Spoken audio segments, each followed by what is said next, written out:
Двете жртви од трагичната драма на семејството Анчеви ги остави без родители 22-годишната ќерка и незиното малолетно братче, пред кои сега се испречува предизвикот на животот со кој во иднина ќе мора да се соочат. И ја која се обидела да ја спаси својата мајка, ризикувајќи го и самата својот живот, вчера и денеска е под надзор на психијатри за полесно да ги преброди траумите од крвавата ноќ во својот дом.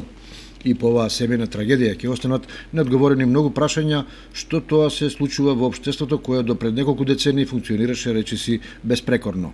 Каде се разедуваат институциите и граѓаните за да не можат едни на други да си помогнат?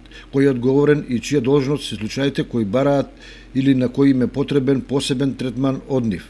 Прво за да им помогнат и второ да се спречат невини жртви.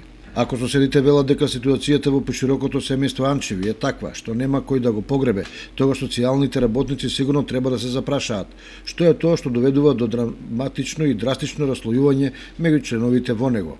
Или можеби цената на болната транзиција и капитализација на општеството, која драстично ги промени вредностите од човечкото кон капиталното и материјалното, уште долго ќе ги плаќа недолжниот народ.